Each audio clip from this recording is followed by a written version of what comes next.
नमस्कार YouTube family.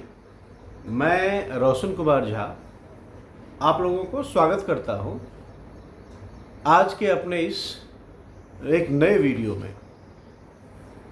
क्योंकि जैसे कि आप लोग जानते हैं कि ये मेरा एक नया चैनल है और इस पे मैं ये दूसरा वीडियो भी लेके आपके सामने में आ रहा हूं। बड़ा ही इंटरेस्टिंग कहानी है आज का, आप लोगों को मज़ा आ जाएगा सुन के।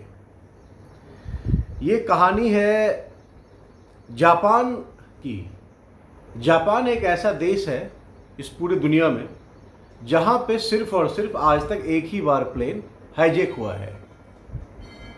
उससे ना तो पहले कभी हुआ था और ना उसके बाद कभी हुआ है। तो आज के डेट में मैं आपको जो आज का है वही कहानी सुना रहा हूँ कि वो प्लेन कब हाईजैक हुई थी, किस वजह से हुई थी और आखिरकार उसका कैसे रेस्क्यू किया गया है। बड़ा ही मज़ेदार कहानी है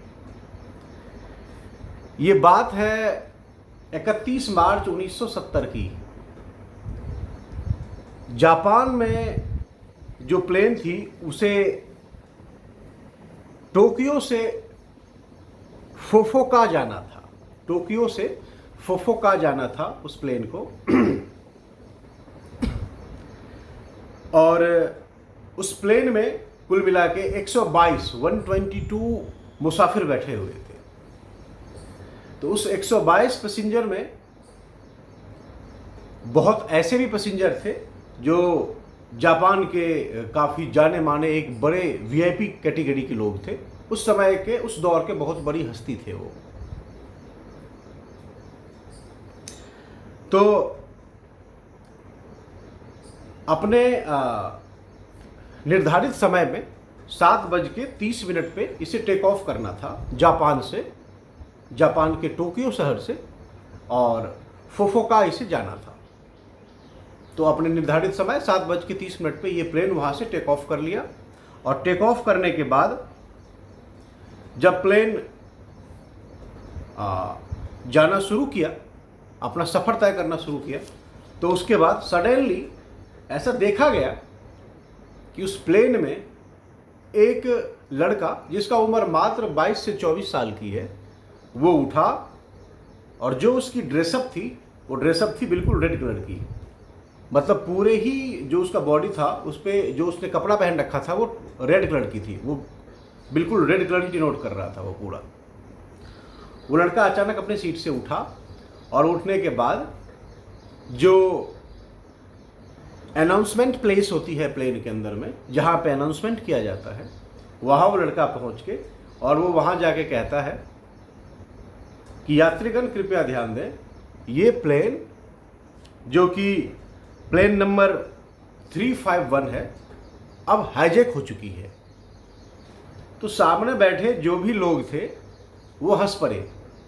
उसने देखा कि ये लड़का 21-22 साल का प्लेन हाईजैक की बात कर रहा है वहाँ पे जाके। तब उसने क्या करा, जो उसने शर्ट पहनी थी वो शर्ट का 1-2 बटन खोल के उसमें से उसने तलवार निकाली, तलवार दिखाई। तो जब तलवार लोगों ने देखा तो थोड़ा बहुत लोगों को डाउट हुआ। फिर सडनली क्या हुआ कि उस लड़का ने दोबारा से जाके अनाउंस करा और कहा यह मजाक नहीं है, और उसने फिर से पिस्टन निकाला। उस अपने जेब से उसने दोबारा पिस्टन निकाला और कहा आप लोग जहां बैठे हो वहीं बैठे रहो, आप लोग हाईजैक हो चुके हो। तब ये देखा गया कि अलग अलग सीट पर से 9 और लोग उठ के खड़े हो गए और वो जितने भी 9 लोग थे वो सबका जो ड्रेसअप था वो बिल्कुल सेम था इस लड़की की ही तरह, सारे के सारे रेड। और सबसे बड़ी जो वहाँ पर उन लोगों को डरा देने वाला दृश्य था वो ये था कि वो 9 बंदे आपस में, कोई बॉम्ब निकाल रहा है, कोई पिस्टल निकाल रहा है, कोई तलवार निकाल रहा है। तो 1970 के हिसाब से जो उस टाइम का लेटेस्ट इक्विपमेंट था वो सबसे लैस थे वो 9 के 9 लड़के। और वो 9 लड़के कोई और नहीं थे, वो जापान के ही टोक्यो शहर के लड़के थे। वो सारे पढ़ने वाले थे, अलग अलग यूनिवर्सिटी के वो लड़के थे सारे के सारे।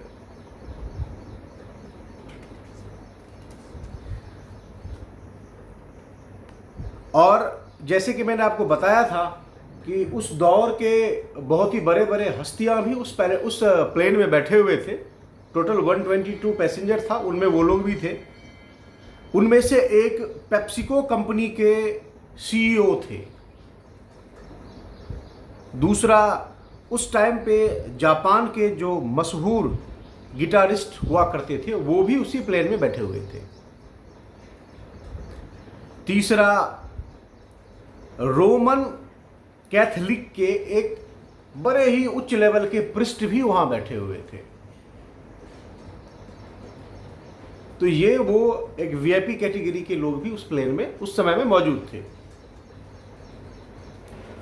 उसके बाद जैसे कि मैंने आपको भी बताया था कि वो 9 स्टूडेंट सब वन बाय वन आके प्लेन के आगे कॉकपिट के पास आ गए और वो कहते हैं कि जो जहां बैठे हुए हैं अपनी जगह पे बैठे हुए रहे और वन बाय वन इसमें से ये 9 लड़कों में से एक एक जाके सबका हाथ बांध देते हैं, पांव बांध देते हैं। तो हाथ पांव बांधने के लिए जो भी सामग्री चाहिए, जो भी सामान चाहिए जिससे वो परफेक्ट तरीके से बांधा जा सकता है, वो लेके ऑलरेडी पहले आए हुए थे। और उसने क्या करा, प्लेन के एक एक मुसाफिर का हाथ और पांव दोनों बांध दिया। फिर हाईजैकर्स में से कुछ लोग आगे कॉकपिट की तरफ बढ़ते हैं और पायलट को, जो प्लेन चला रहे होते हैं पायलट, उनको गन, बॉम्ब, तलवार, पिस्टन, सारी ही जो इक्विपमेंट्स है वो दिखाते हैं जाके। और एक साथ 5 बंदे जाते हैं और कहते हैं ये प्लेन हाईजैक हो चुका है, अगर बात नहीं मानोगे तो बॉम्ब से इसको उड़ा देंगे। और इसके साथ ही नारा लगाते हैं कि वो लोग कम्युनिस्ट पार्टी से जुड़े हुए हैं। ऐसा बताते हैं और ऐसा माना जाता है कि 1970 में जापान में कम्युनिस्ट पार्टी एक नई उभर के आई थी और जिनसे काफ़ी ज़्यादा लोग, कह सकते हैं आपकी, जुड़े हुए थे उस समय में। उनसे काफ़ी आशाएं थी, उम्मीद थी, एक्सपेक्टेशंस थी कि ये जो है सो आपको आगे जाके देश के लिए बेहतर करेंगे। तो ये जो 9 के 9 स्टूडेंट्स थे जिनकी उम्र 18 साल से लेकर 25 साल और 26 साल के बीच की थी, ये सारे उसी से जुड़े हुए थे। और कम्युनिस्ट पार्टी की सबसे बड़ी एक पहचान ये थी, उनकी अपनी एक ड्रेसअप हुआ करती थी और वो जो ड्रेसअप थी वो यही थी, रेड कलर की।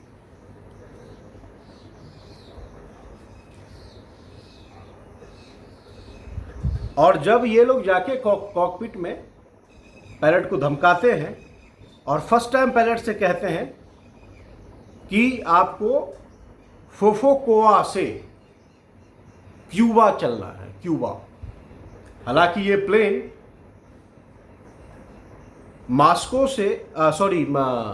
टोक्यो से क्यूबा जाने के लिए उड़ी हुई थी, लेकिन हाईजैक होने के बाद अब इसे हाईजैकर्स कहते हैं कि आपको फुकुओका से क्यूबा चलना है।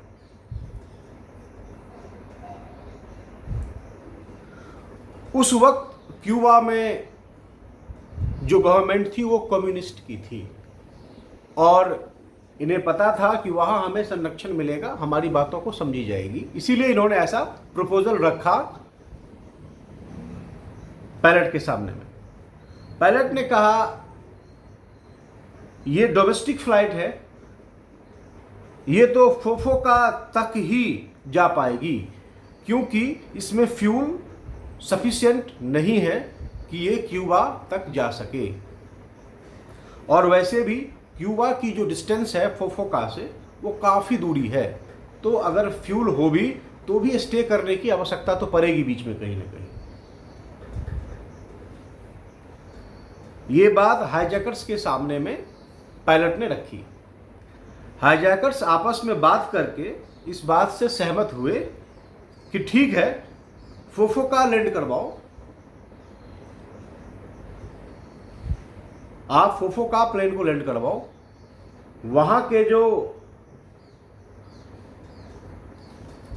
ट्रांसपोर्ट मिनिस्टर है तो मुझे उनसे बात करवाओ अभी, वो भी अभी।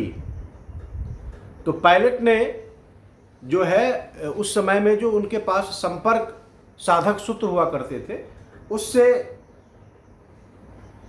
एयरपोर्ट लगाया और एयरपोर्ट से उनसे संपर्क करा गया और उस संपर्क में उनसे बात हुई।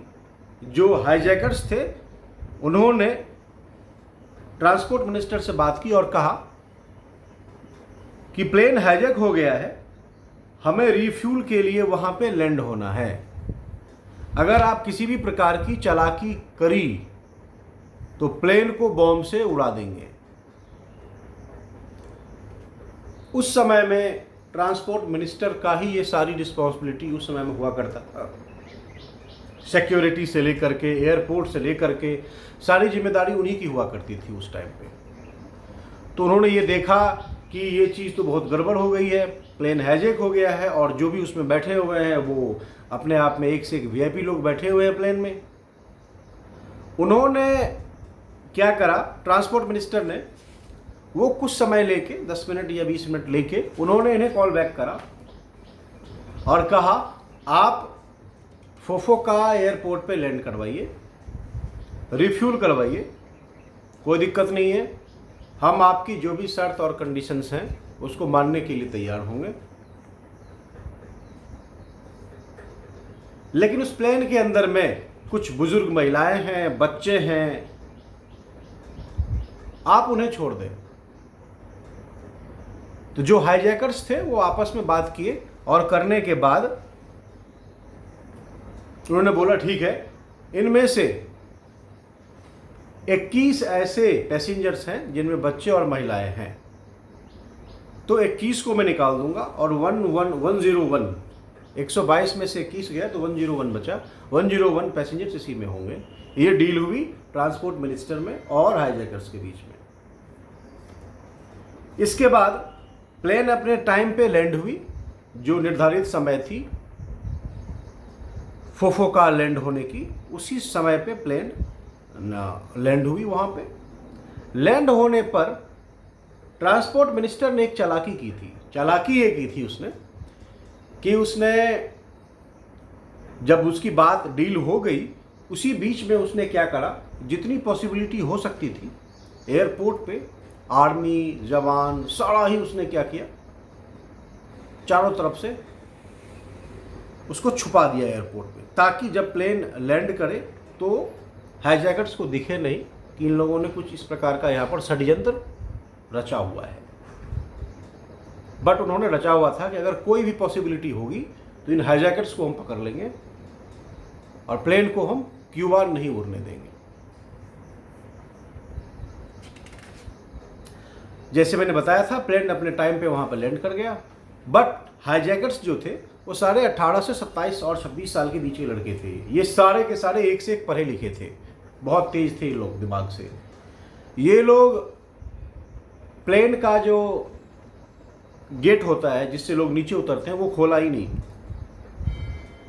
सिर्फ एक बार खोला, जिसमें से इन्होंने क्या करा, जो कंडीशन हुई थी पहले 21 पैसेंजर्स को उतार दिया गया जिसमें बच्चे और महिलाएं और बुजुर्ग थे, फिर गेट बंद कर दिया गया। आमतौर पे एक प्लेन को रिफ्यूल होने में 45 मिनट लगते हैं, लेकिन इस प्लेन को वहां पे 2.5 घंटे लगाया गया रिफ्यूल होने में, ताकि कोई पॉसिबिलिटी हो जिससे इन लोगों को पकड़ लिया जाए। आखिरकार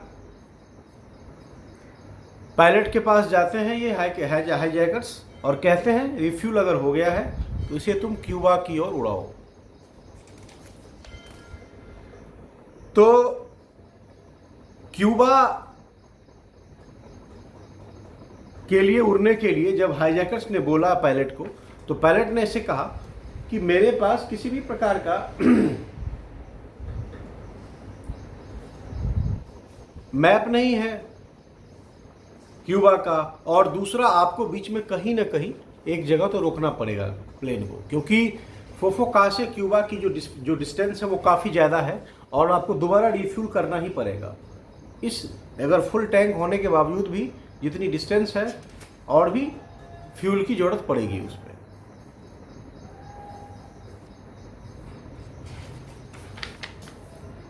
आगे जिस प्रकार का प्रपोजल पायलट ने रखा हाईजैकर्स के सामने में, इस पर सारे हाईजैकर्स आपस में बात करके सोचा और सोच के बोला, एक काम करो, नॉर्थ कोरिया का जो प्योंगयांग एयरपोर्ट है वहां ले चलो। उसकी डिस्टेंस भी काफ़ी कम थी और जितनी इसने रिफ्यूल करवाई थी उसमें वहां प्लेन आराम से पहुंच जाता।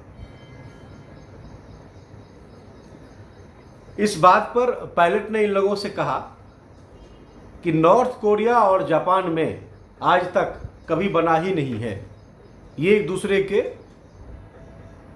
बड़े लेवल के दुश्मन हैं वर्ल्ड वॉर से ही। तो नॉर्थ कोरिया तो जापान का प्लेन जाता ही नहीं है। एक आध बार अगर पहले गया भी था तो वो लोगों ने अपने रडार की बदौलत प्लेन को उड़ा दिया था। और वैसे भी नॉर्थ कोरिया में जापान का जो प्लेन है वो नो एंट्री है।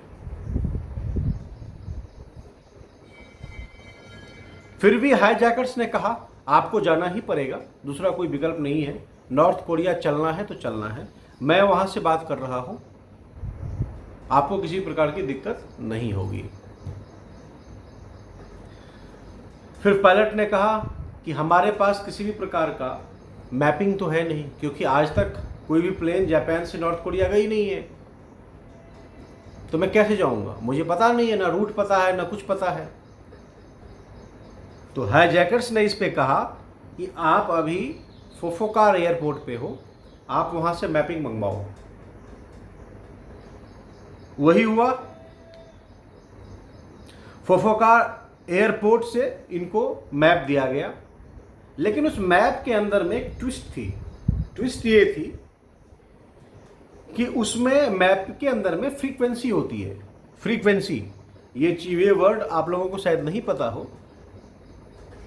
जब कोई भी प्लेन अपने डेस्टिनी के लिए उड़ता है तो उसके पास एक मैप होता है, एक प्लेन रूट होता है, उस रूट पे फ्रीक्वेंसी होती है, जिस फ्रीक्वेंसी की हेल्प से प्लेन को पता लगता है कि यहाँ पे हमें लैंड करना है, यहाँ पे एयरपोर्ट है और ये रनवे खाली है। ये सारा काम फ्रीक्वेंसी के बदौलत ही होती है।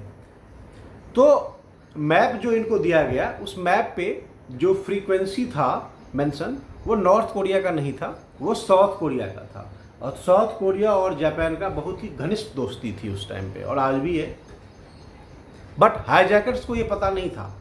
हाईजैकर्स को ये पता था कि नॉर्थ कोरिया का जो प्योंगयांग एयरपोर्ट है उसका मैपिंग इन्हें मिल गया है और हम लोग वहीं जा रहे हैं। वो लोग काफ़ी खुश।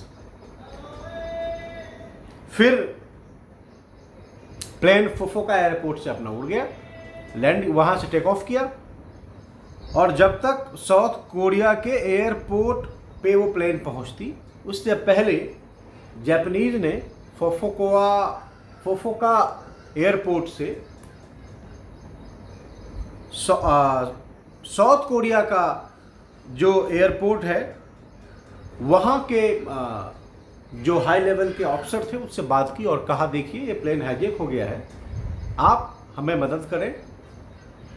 जो हाईजैकर्स थी उनकी डिमांड थी कि प्लेन नॉर्थ कोरिया ले चलो, लेकिन नॉर्थ कोरिया और हमारा किसी भी प्रकार का उसमें बनता नहीं है और हमारी वैसे भी वहाँ पे नो एंट्री है, तो आप हमें कृपया करके मदद करें।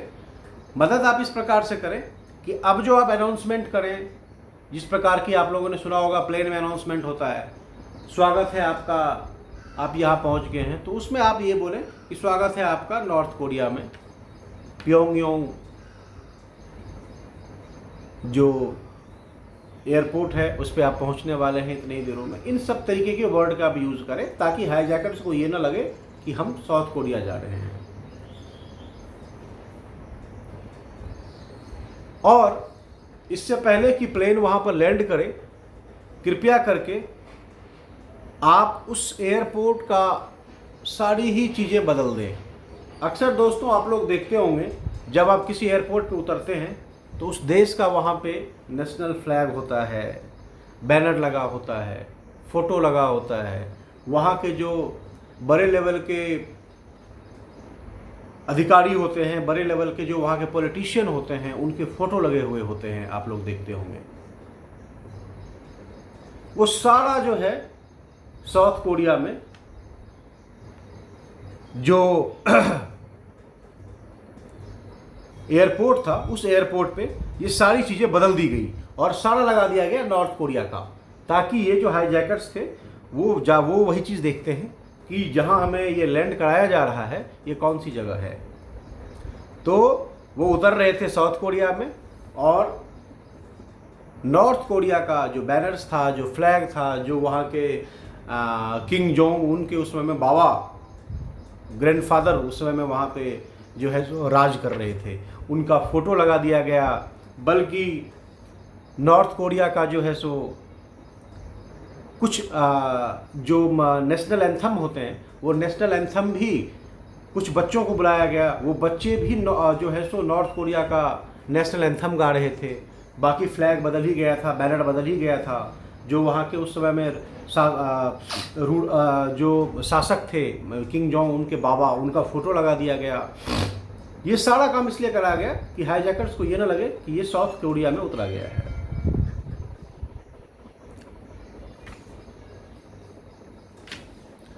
तो जो एक निर्धारित समय थी साउथ कोरिया के जो एयरपोर्ट था, उस एयरपोर्ट पे उतरने की सारे हाईजैकर्स तैयार थे, खुश थे आपस में कि हम तो नॉर्थ कोरिया उतर रहे हैं। और नॉर्थ कोरिया में जो है सो कम्युनिस्ट पार्टी को काफ़ी ज़्यादा सपोर्ट किया जा रहा था,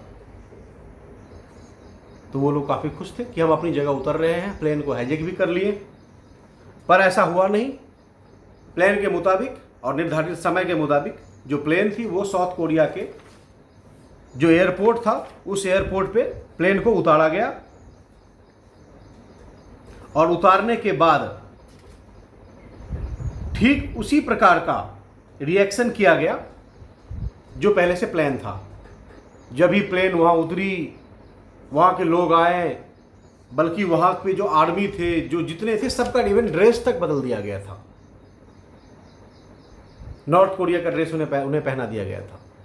तो उन्हें इनका स्वागत किया गया, ये वहाँ पे उतरे, माला वाला चढ़ाया गया, इन्हें बताया गया आप बहुत बड़े काम कर रहे हो, कम्युनिस्ट पार्टी को आप आगे बढ़ा रहे हो, स्वागत है आपका। गला मिला गया उन लोगों से। इन लोगों को दिखाने के लिए एक आध पैसेंजर को जो है सो एक आध डंडे भी मारे गए वहाँ पर। फिर इन लोगों को क्या किया गया, एक सेपरेट वहाँ पर गाड़ी थी इन लोगों के लिए अलग से, वीआईपी उस समय का जो सबसे टॉप लेवल का गाड़ी हुआ करता था, उस गाड़ी में इन लोगों को बैठा दिया गया, ये सारे के सारे हाईजैकर्स को। और उन्हें वहाँ से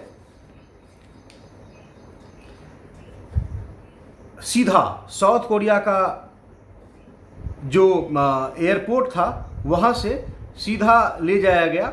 और जो आर्मी का उनका जो साउथ कोरिया का जो आर्मी का क्या कहते हैं कैंप था, उस समय का जो सबसे बड़ा आर्मी के अधिकारी, उच्च लेवल के जो अव्वल अधिकारी थे, उनके पास सीधा इस सब को भेज दिया गया।